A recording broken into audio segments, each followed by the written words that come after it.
What's up, guys? It's MMA. Here was an instant event recap and reaction to UFC 315. Let's get into it, dude. This card, who cares, bro? We're talking about the main event, dude.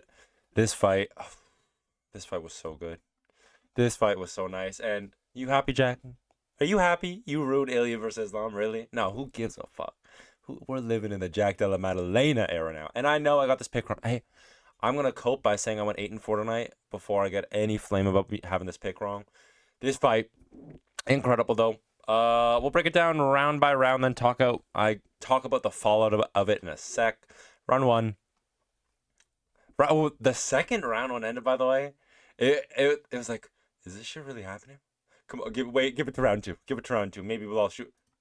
Is this shit really happening at 30-21? No. Maybe is this really? And round 3 and 4 were closer, but we'll break it down round by round. Round one started off. Jack. It was just him landing the bigger shots. That was kind of the story of each round. 48, 47, 49, 46 was the official scorecard. I'd probably lean around a 49, 46 personally. I could hear the argument for 50, 45. Whoa, big gasps in the crowd. I know, but Jack starts round one.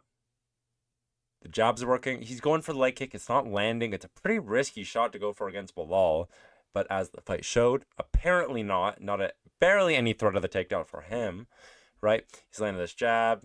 He's not committing too much to the body. That happened more later in the fight. He's just bigger hooks, though. The longer the exchanges were better for Jack. What Belal really had going for him, it was just his 1-2, his nice body kick on either side, right? The rear of the lead. Dude, the head kick was awful from Belal. I mean, his body kick is so good, but everything straying from that kicks were like, ugh. He kept going for crescent kicks or hook kicks. They were nasty. Like when I say nasty, like nasty on my eyes, not nasty as in damn, right? He's throwing some pretty weak head kicks. I'd knock him out with a head kick, but Jack Della Maddalena just landing the bigger shots. I mean, and more of them too. 28-21. You can't really even argue this round. Round two. More of the same. But now the leg kicks are starting to work. And it's like, the movement. Belal's shots a little slower that these leg kicks are happening. Now, nothing that extreme came from the leg kicks, but them starting to land was a pretty good sign. Another thing that started to work is very rarely early on, but he would work in a body jab here. Or I think he worked in a straight at round 4 or round 3. Not too many big hooks unless they were in the clinch. But when Belal would get him against the fence, get him into the clinch, it was such an easy work to get those under. And in the open, when he got those underhooks in round 2 or 3, it was so beautiful, so quick. But against the fence, instant, double under, get up, move from the side. It was without thought from Jack. It was just instant, fucking robotic. Get him off, throw him off me, back in the open. And I think an exchange in round 3 or 4 happened where he landed a big combo, Belal shot. Jack worked him off, landed another big combo. It was starting to get really desperate from Belal, the further and further. But not rounds 1 or 2. Rounds 1 or 2, it was still staying composed, still like, hey, we still have another three. I almost said 3 or 4 rounds. Still have another 3 rounds left in this fight. Then round 3 happened, and this is where Belal starts to get desperate, and not in a bad way. It's working, right? He's just throwing more output, pushing Jack behind that black center line. Oh, I do have to say, by the way, that it was so impressive how well Jack stayed off the fence. There's so many times where it's like you picked a guy and you really like him, but he is kind of getting I don't want to swear, he's kind of getting wrestled, pushed over early on, let's say, right? And he's getting just dominated. You're like, dude, get off the fucking fence. I'm going to freak out. I'm going to put my fist through this TV. No, Jack was locked in. His movement, it was so well. Even when he was missing body kicks, missing leg kicks, as I said earlier, it wasn't working in round 1. He would switch stance off it. It would mess up the range for Belal, because I think Belal was sticking mostly in southpaw. Pretty sure he's a strict southpaw. And Jack was just freezing it up with all this movement and just overloading Belal with feints too. I do have to say, in round 1 and 2, there was a lot of feints of uppercuts and knees, which was working really well. Not letting Belal find his timing for a shot or any of that. And round 4 was more the same from round 3. He gets a takedown. I swear there was no control time from it. See, Jack's still outlanding him, but I don't know if it's a bit of copium when a fighter wins the first 2 rounds and the other guy makes it close, and it's like, oh, better give it to this guy. So it's going 2-2 into the 5th. Better make it up on the rocks. Better make it all confusing. And to think, by the way, so that fight was scored 2-2 into the 5th, and now What if Jack didn't have that get up skill? What if it was just takedown defense, right? And he gets pinned down for the rest of that fifth. Are you really happy with Belal winning this fight with how rounds 3 and round 4 went? Dude, they were flip rounds. Look, 51 strikes to 35, 33 to 31 on significance. These are the official stats. Would you be happy if Jack gets neither round 3 or round 4 off a coin flip, right? Like, these are super close rounds. Just auto go to Belal. They're close. Oh, whatever. Like, it's a bit fucked up. And I do have to say, too, round 3 and round 4, even though the strikes were even, it was just a bigger exchange. I don't know if it was, I picked Belal. I don't know if it was a bias because it would be cool for Jack to win, but the bigger shots still felt like Jack. It might just be that, oh, he's a boxer, and I was looking at it a little too, I don't know, elitist or something. But then round 5 comes around. You could score 2-2 if you want. I had it 4-0, kind of biased. I could rewatch it and maybe see it 3-1, but round 5 comes around, and god damn. Look at the significant strikes, 53 to 27. See now, Jack Della Maddalena do be doing a little bit of trolling in round 5. Especially with the whole lateral drop sequence. We'll get to it though. Jack, the first minute and a half, he was just locked in. And he said in the post fight when he saw the 30 seconds, he was like, I'm gonna finish this guy. I don't remember exactly what he said, but he was looking for the late finish, and you could clearly tell with how he was throwing. Oh, and this is where he got a little more committal on the body shots. Also, a bit in the clinch too. But you could see 53 out of the 56 total strike, 53 out of the 56 total strikes were significant. So not a lot of little pitter-pat shots. All big, rangy shots. Nice straights. Belal was getting caught at the end of the punches, and you could see it wasn't, oh, get caught, reset, go back in. When Belal was getting caught at the end of this round, when he's getting caught at the end of this round, it was like, god damn, give me a minute, dude. Like, he could not breathe. Jack was not giving him the time. And Belal get worked up, get beat up, pushed all the way to the fence. Belal's back at the fence, and Jack would back up. It's like, fuck you. No, we're doing this in the center. Jack fought it so smart. There wasn't a moment where he got drawn in. And may I speak on the cuts? Jack's eye did swell up a bit in the 5th, but damn, he left Belal in a bloody mess at the end of this fight. The cut under his left eye. Belal's right eye was already starting to get messed up throughout the fight. But god damn, he worked up his face in the 5th. The 5th, shockingly, decided a round, but damn, Jack put a stamp on it, as he should. It's a championship fight. We got a new welterweight champ. And I think, dude, the rest of this welterweight division gotta run some Fortnite tournaments. We got Usman versus Buckley, but we need to see like Sean Brady versus Ian Gary, shit like that, or Shavkat versus whoever the winner of next week Shavkat can fight, Mr. Injured, right? Don't know how long he'll be sitting out for, but there's so much movement in this welterweight, and Jack winning, I think, Belal, not that he was gonna be so active anyways, and Jack needs some time off too, but Jack winning kind of solves the logjam of how many prospects have just come up at once in welterweight. Because now we have to wait for Islam versus Jack. So you got to wait for Jack to heal. Then the Islam versus Jack build up. Then the winner of that fight, now you got to wait for them to be ready again. And in that time, bro, everyone better have fucking fought and cleared it up. Because goddamn. Just goddamn. I got no more words. This fight was actually so entertaining. Shout out to Belal too. I mean, it takes 2 to tango, and they both just went at it. And now I know he was still shooting doubles and trying to make it a little stinky, but he made that a war on the feet too. He was not running, not trying to look for no count, or he was looking for counters, but he wasn't looking for no run away, little tip for that body teeps. No, he was in there. He was throwing his 1-2 and body kick, and that's it, but it was still fun. But amazing win from Jack Della Maddalena. Really put up. Usually the Canada cards can get a little stinky, but you really saved it, so thank you. Moving on now. Now, we'll go over this fight, because Manon, she could have won it, right? Maybe? I'm not confident she could have won it. I don't know. We'll go this round by round. Looking at the stats, no. Okay, round 1, clearly Shevchenko. The takedown just solidified it. It was back and forth. See, now, I hate how I'm going to try to get so technical about this fight, even though it wasn't the craziest fight. But Shevchenko bust her nose up early. It was with the short, I think it was a right hook, like a lead right hook. Bust up her nose.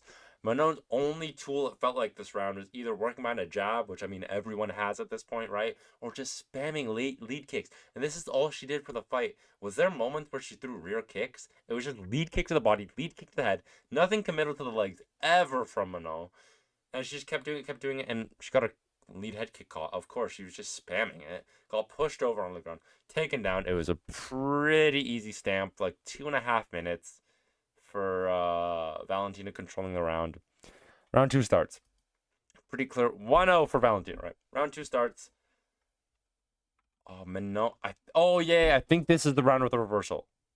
Yes. Okay, so Shevchenko gets an early takedown on Manon. Holy shit, that reversal saved her ass this round. It's a beautiful reversal. Flat on her back, gets her butterfly hooks, flips Valentina right over her head, gets back up, starts out work her a bit on the striking, but it's kind of here, there, back and forth, and then the big double kind of secures the round for Manon at the end of the round.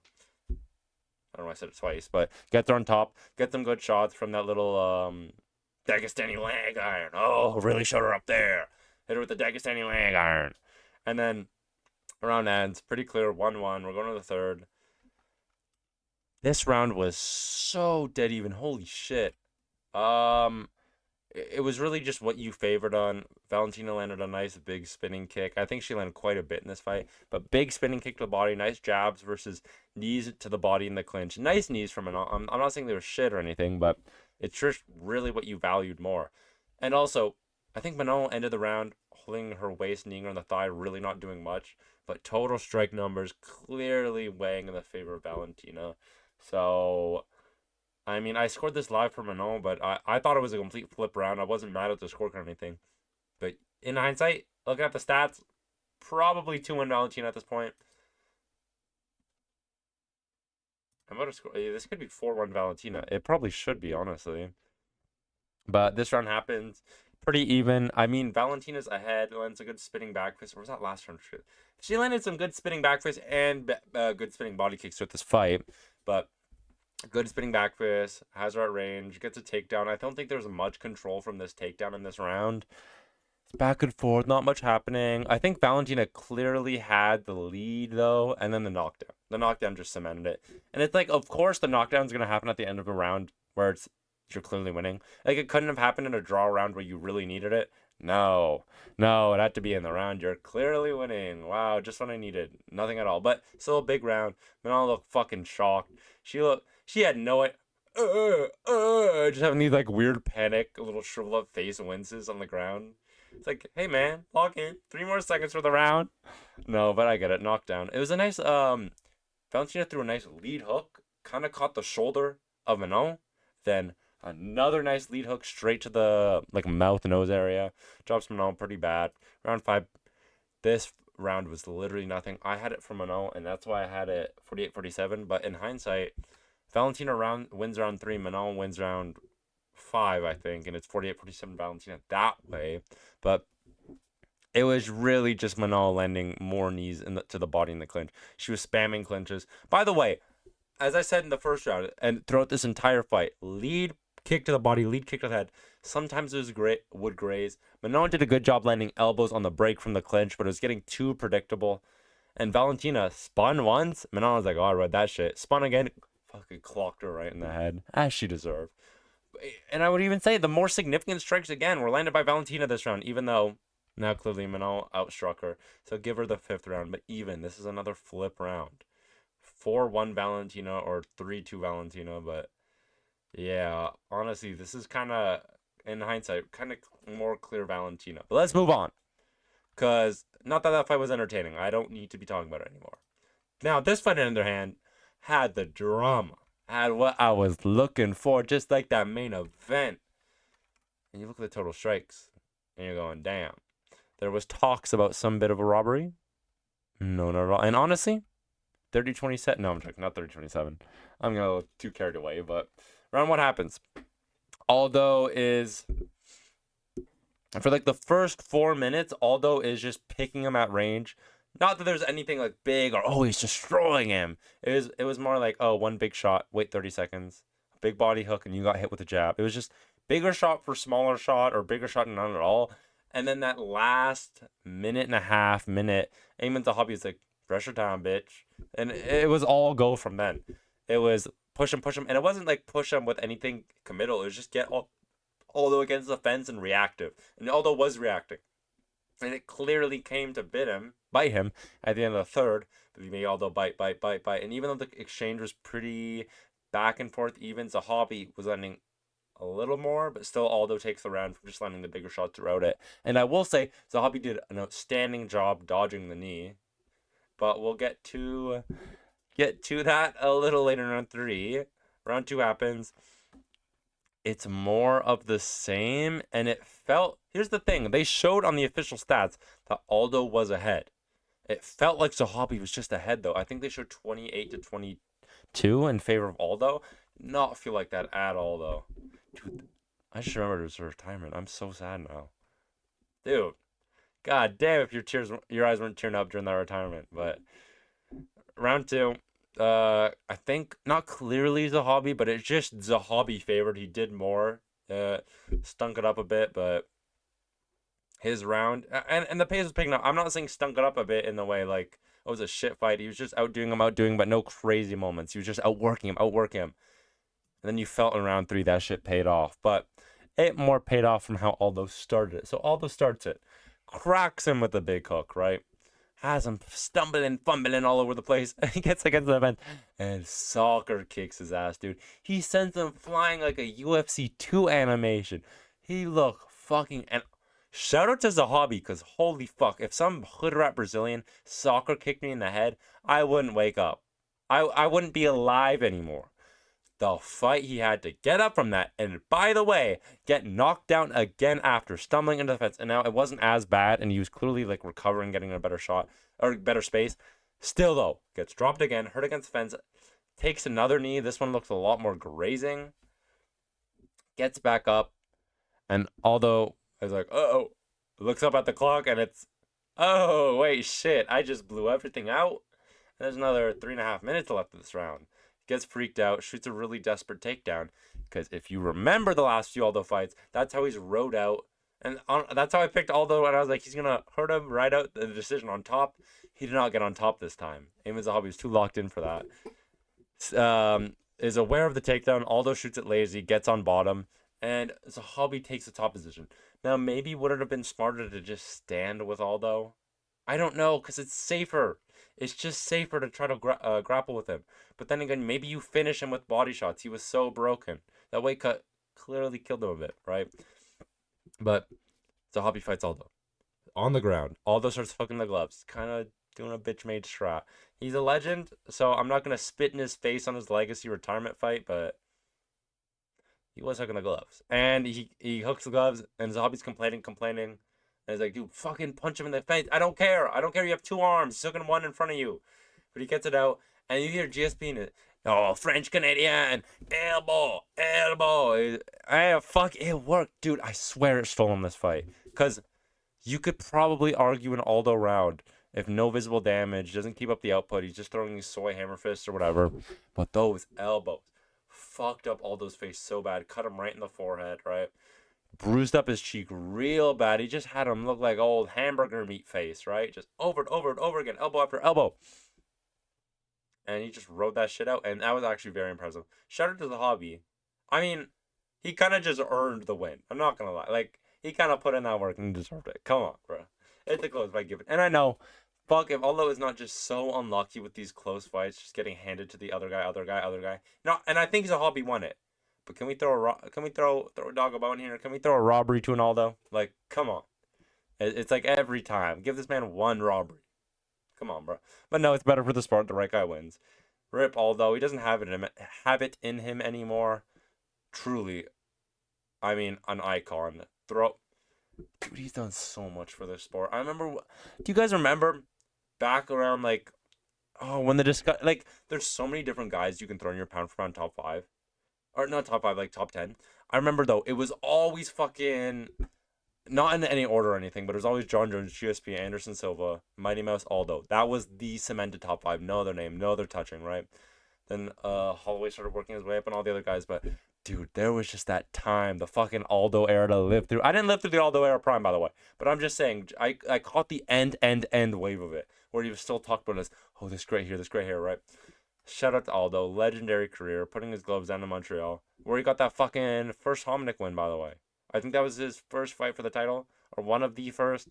So, kind of a roundabout moment, kind of feels good, even though it's not in Rio. It's somewhere nice. He still got that Rio fight in 301.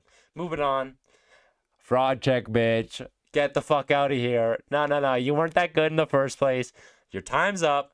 Move along. I'm sick of it. I was so happy I picked Natália Silva. Fucking showed up, showed out. Just outdid her. We'll break this down round by round, though, because, dude, not to glaze a pretty boring fight, but I'm about to. So skip to the next one if you aren't ready for some absolute nonsense talk, right?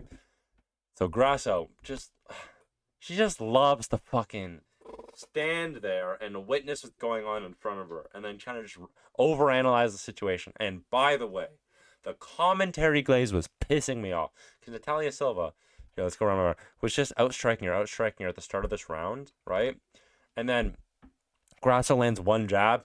Nice jab from Alexa Grasso. And it's like, what the fuck are we talking? And then Grasso proceeds to get side kicked in the head. She took it like a champ, or she took that shot well. What?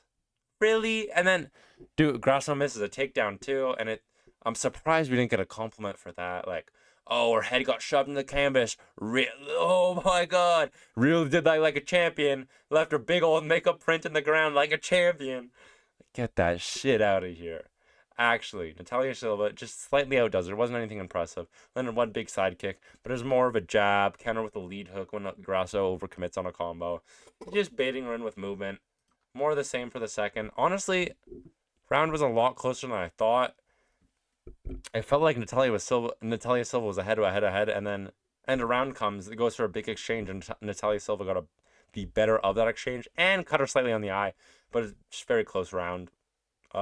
Thought Natália clearly won it though. Wasn't expecting the stats to be this close, but still outstruck her by 2 significant strikes, clearly enough. But I think Grasso's significant strikes too were mostly jabs, when Natalia's were lead hooks. So a slight damage edge. Is that too much like specific training? Is that too Pacific? Okay, we're moving on to the third round. Third round happens, dude. It's a movement masterclass. Fucking ran circles around her, and you saw at the start of the round, Alexa Grasso tried to lock in for one big fluke that she always gets in her fights. Here's my big moment. She clinched her, started spamming knees. No, didn't work, buddy. Didn't work. Hey, get out of here. Bye-bye, buddy. Get the hell out of here. I'm sick of it. Dude, she fucking took 2 years off Shevchenko. And honestly, I was glazing Shevchenko too a bit when I was watching the fight. But I took 2 years off of that amazing career, right? Shevchenko will never be considered the same because Grasso fluked a damn submission. I'm so pissed off at that, though. But Natália Silva was just baiting her with the movement. She's waiting for Grasso to get sucked into something. She got baited into it. Pull back. Nice little check hook. The story of the fight, right? Over and over and over again. Good win. I think she threw herself straight to Shevchenko. If I wasn't hyped for that Zhang Weili masterclass, Zhang Weili super fight. Zhang Weili masterclass, though. Hopefully. But yeah, good win from Natália Silva. Just what I needed. And now hopefully Jasmine Jasudavicius, I said that name right. Hopefully she picks her up, dunks her on her head like an Oreo, into a nice old warm glass of milk. I've never had warm milk in my life, but hopefully she beats up Grasso. Good win from Natália Silva, though. Moving on. And now, guys, I couldn't see this coming. I thought we were going to get yeah, dude, like, no shit, right? I'm not going to stick on this one too long. So, round one starts. Benoit's like, oh, big old Marauder takedown. He just can't get that Marauder out of him, dude. Fucking shoots all big old stinky double leg. And gets in on him, right?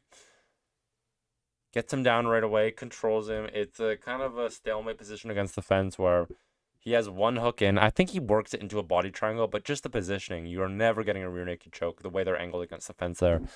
Kyle Prepolec actually has a pretty nice escape from this. The way he gets up and drops Benoit off his back. But then Benoit just shoots another instant takedown. Gets his back again. Rides his back up. He's clearly just dominating this round. Not through strikes, just dominate. If you could dominate in control time. That's kind of what round one was. Gets his back. at the end of round 1, starts kind of squeezing in this choke like a fucking snake eating some sort of goat or something. Sounds like a Joe Rogan thing would say, but I'm speaking like Tito right now. But gets this nice rear naked choke, ganging it, nice little tape, but it's like the last second of the round. No shit, nothing's gonna happen. Round 2. Oh, Kyle Prepolec. He was locked in. This was his big old comeback, as you can see from the strikes. Oh, Benoit stood with him and gave him a chance and fucking clubbed his head in with 40 elbows back to back to back. Kyle Prepolec did not stand a chance in the striking either. Back club. And I said the body kicks, I don't even think we really got to see one. It was just clinch work, domination, shot after shot after shot. And sadly, Kyle Prepolec would land some shots, and it made me question, is Benoit about to get hurt for a second? And dude, Benoit Saint-Denis wasn't gonna be something. Even though I was behind the hype train at a point, I get it. But come on, bro. Let's give it up. I know, short notice too. Let me not be too rude, but still. Benoit Saint-Denis then just drags him down, arm triangles him, kills him, calls out the top of the division. And I mean, as he should, yes, dude. He's entertaining. He deserves big fights. The same way Chandler's getting a lot of shit handed to him. Because he makes entertaining fights. And I was going to say the same thing about Cutelaba, but he did stink it up a bit. We'll get to that decision. I'm going to defend Bukauskasi because that's who I picked. But no, Cutelaba probably should have won. Still a super close fight, though. But destruction from Benoit Saint-Denis, as he should have. Destroying a can, as he should have. Great win, good submission. Great way to open up the card, too. And now we work our way to the prelims. See, now, I have a lot to complain about here. Not about the fight. Great execution on the fight. FU Radtke chance. I'm not saying the F word. FU Radtke chance for taking place throughout the beginning of the first round. A lot of pressure on Radtke and Malott, right? Malott fighting home crowd.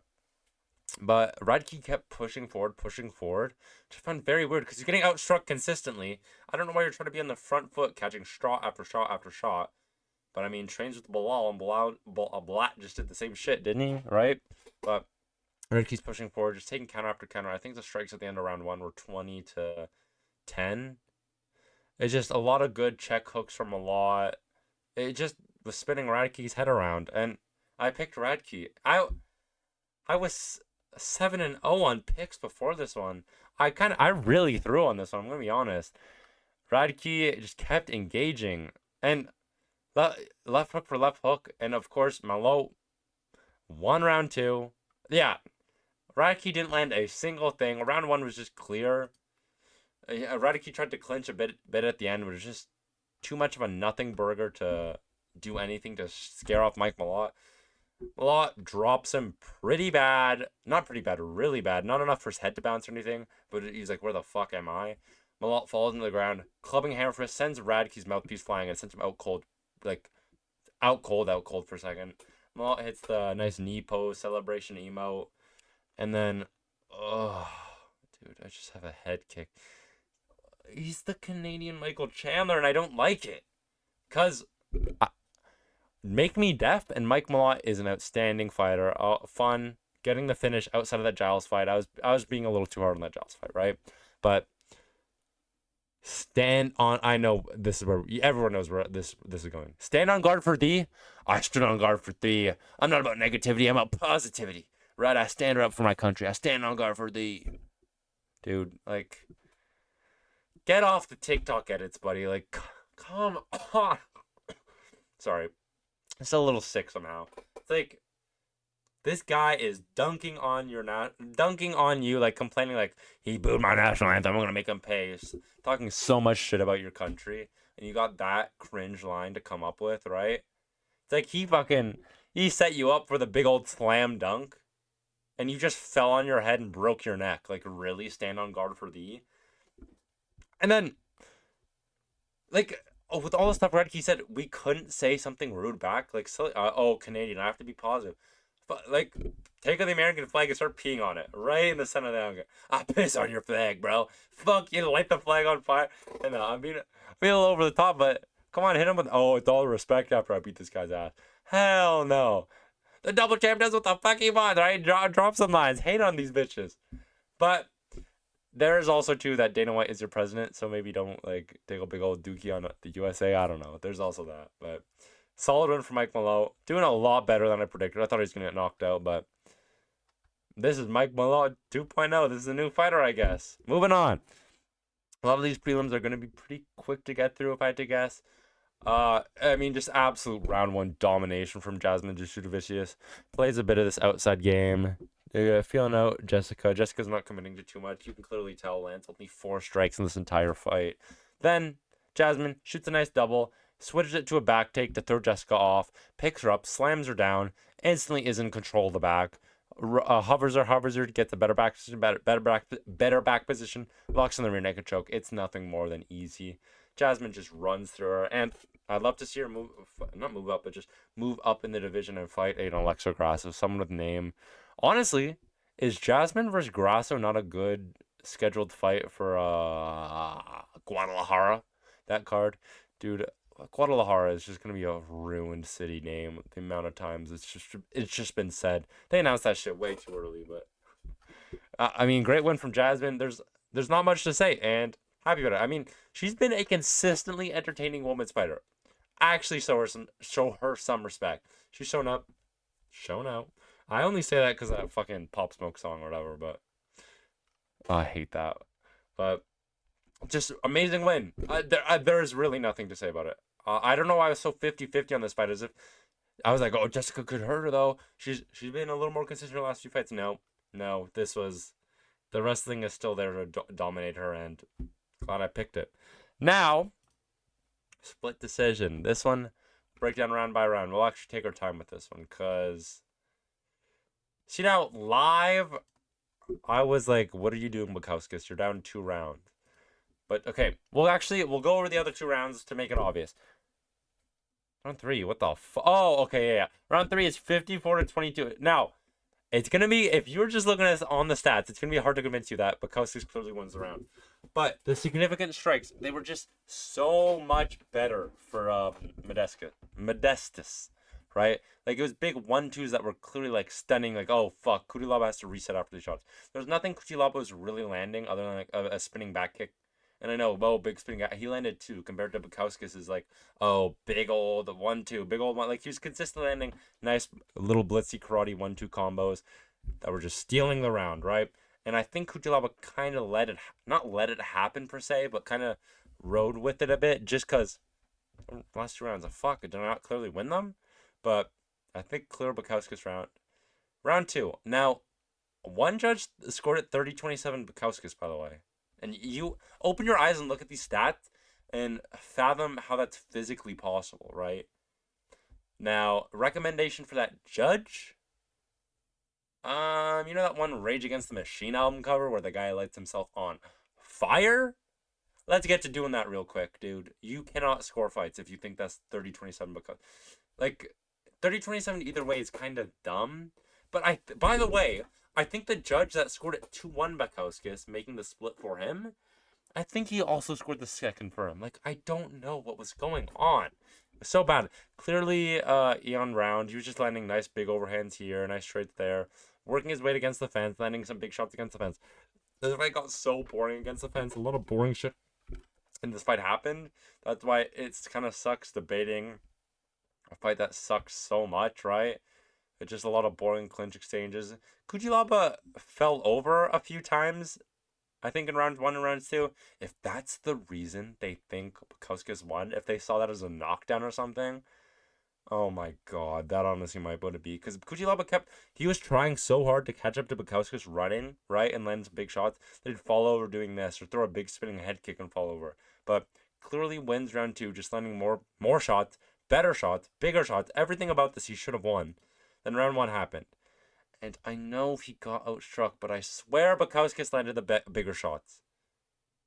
Not saying he should have won the round from it, but it is a super, super close fight because of it.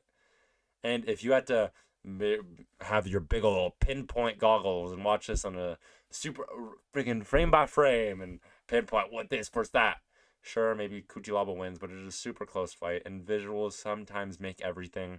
And the visuals were just not good for Cutelaba, falling over and shit like that, and the bigger shots for Bukauskasi. Cutelaba probably wins. I probably need to rewatch it too, but I mean, these guys are just kind of even. They're kind of at each other's skill level. Not much comes from this fight. Not entertaining either.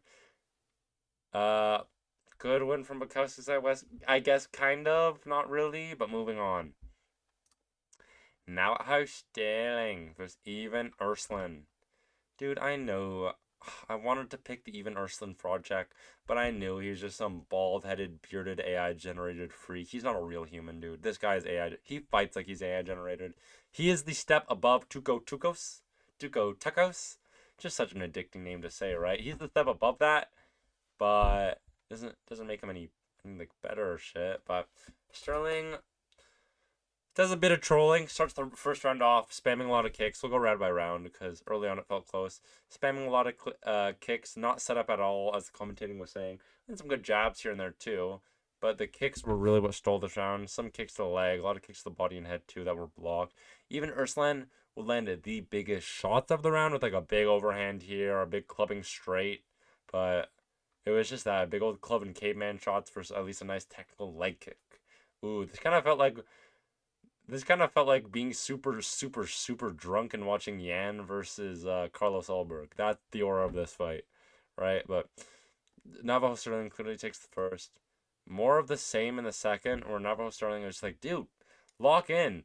Stop fucking not setting up your leg kicks at all, and just his movement too was starting to piss me off. His movement was very weak. You'd get stationary, like way too close to even Erslan. His movement when he was far out and picking his leg kicks was nice, but any of that movement in the boxing range was just making me sick, dude. It was like, this is your fight. You're selling this fight right now. Stop it. Round 3 happens.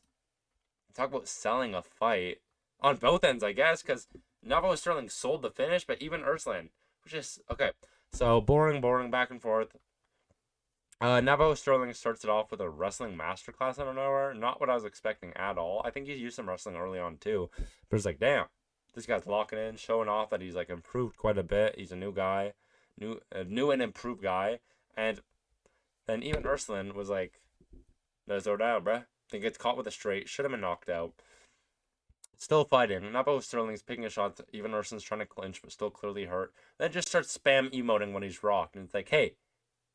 Maybe not the biggest IQ, but then again, that's why he's a bot. That's why he's an AI-generated WFA random fighter on the UFC 5 career mode, just spamming emotes out of nowhere. And rocks him. And Navajo Sterling was like, I don't want to finish this, so he went for a takedown. And has even Erslan hurt. Erslan's on his knees and elbows against the fence, and of course, it is better to fight safer. And of course, also, at this time, Navajo Sterling is 6-0. So there's not enough experience for him, so I get it, not knowing when to chase the finish versus fighting it out safe. Fair enough, but has the back, holds it, and tries dragging him down instead of hurting him. While Erslan is hurt. This entire exchange is taking place while Erslan is hurt, and Navajo Sterling is just holding his own wrist against his waist and trying to drag him down. And he does, and after like 20 seconds, get some success trying to drag him down. But it's too little too late. Even Erslan's cleared the cobwebs and is just taking ground and pound shots that aren't hurting him enough to get a finish. Good win by Navajo Sterling. I just wish he got the breakup performance. But maybe it's better. Pace him slow. Shit like that. Dude, my big old Barry boy did it. Oh my god. I'm so happy for this. Fuck. These guys are both losers. Not like, and I'm not hating. I mean, they're on losing streaks. I did have a big speaking moment there, but goddamn, dude, Barry boy, you could see he was a little tentative early on, just trying to play safe, keep his guard up, not get rocked, and he falls over here and there, and then gets in the clinch. No one's dirty. Boxing is better. This felt so good. Fucking elbow. It's like, that elbow's nice. Elbow. That elbow. Pow, pow, pow, pow, pow. Dude, he killed Bruno Silva. Bruno Silva fell face first, out cold dead. It looked like he fucking chipped a part out of his skull. Bruno Silva was face first into the ground. And I was like, damn, celebrating big win for RJ Barrio. That feels so nice. The crowd went insanely loud. And Bruno Silva didn't wake up. And I was like, uh-oh.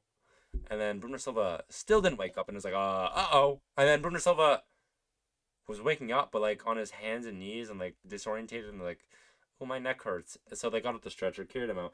He ended up being fine. A little bit dramatic, do I have to say? No, I'm joking. take these neck injuries serious.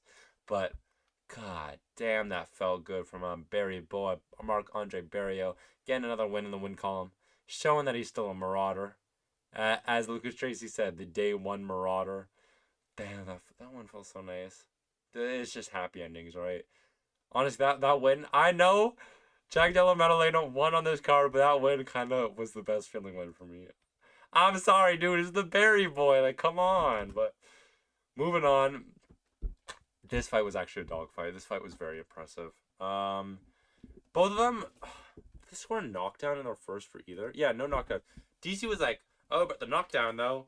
Dude, they both were off balance from a straight in round one. Jung Lee probably took round one. Oh, I'm trying to think what was the big things for this fight. Daniel Santos, I didn't realize this. I would not have picked him if I knew this was on short notice, but I think Lee had a bigger, nice lead body hook, especially in round one. Daniel Santos wasn't landing, and I know it says he outstruck him, but not in the significant numbers, right? But nice lead body hook from Lee. Better jab, just bigger shots. It felt like cracking. Also checking the leg kicks, but cracking him with his good kicks of his own, landing some good straight shots. It was just slightly outdoing him. A lot of jabs too, and cleaner leg kicks. It was more leg kick, jab, lead body hook. The war picks up more in round two. It was more of just Lee outdoing him here, but Daniel Santos keeping up, but a step behind. Now round two happens, and fuck, if Mike Tyson was shrunken down into a midget and had to learn fighting MMA from birth, this is how he would fight. If Mike Tyson had to mix in takedown, that's how he'd fight. Just a nice push forward. Dip into the side, and I know we overuse Mike Tyson references when people dip to the left, dip to the right, but he was doing a lot, and mixing it with his takedowns. That's why I made the comparison, dude. See, now, he just made this shit a dog fight, and he didn't break Jung Lee or anything, but damn, for every time Jung Lee would land those big lead body hooks I was talking about in the first, Santos would get in the clinch and land shorter hooks, but it'd be like the bah, bah, bah. You get it, you feel it. I just hit you in the. You feel the body shot I just threw. That's how you know those body shots are good, right? He was turning his body with it, and the nice lead uppercuts to the body. And fuck, if he wasn't just styling on Jung Lee. There's a big moment in the. He's also worked in the takedowns really well in this round. What he would do is he would shoot a nice double. Lee would be pressed up against the fence. He'd work it, and he'd work it into a body knee. He wouldn't stall or try to pin you down. He would go for shots on the ground. Nice big body knee though. Gets back up, and after getting back up, it was lead hook to the body, rear hook, slip, Lee's counter, and then counter back with a nice hook to the head. Like, even though he got 48 shots landed back on him, 20 were only significant, right? And he nearly doubled him. It felt like a round two match class. And round three, playing it more safe, a lot more takedown and control orientated, but still outdid him. Still looked better, and still a very, very impressive performance from Daniel Santos, moving up a weight class, right? Look a little fat, a little chubby, go back down to bantamweight, but damn if this guy isn't fighting like he has a damn dog in him. That was very, very, very impressive. Very quick. Love his combos. Takes the round one a little slow, and he wanted to prove a point by striking, and then when he mixed his wrestling in, it became a little easier, but really good win from Willie Cat Daniel Santos. Now, moving on. Dude, can we just say the Umar fight didn't happen, right? Like, what, very, very short notice. Non-fight, didn't happen at all. Speaking of non-fight, this was a non-fight. He fucking made he was 1-2. Brad Katona looked a bit stunned, but fight not ready for another 1-2. Fight not ready. Little touch right here. Lands a nice uppercut. Reads fucking Katona ducked into it. It's like, okay, you're about to die now. Makes the same read. Katona's ducking again. Brutal uppercut. Katona's like, it's done for off the uppercut. His head like touches the ground off the knockdown. It's like, it's over.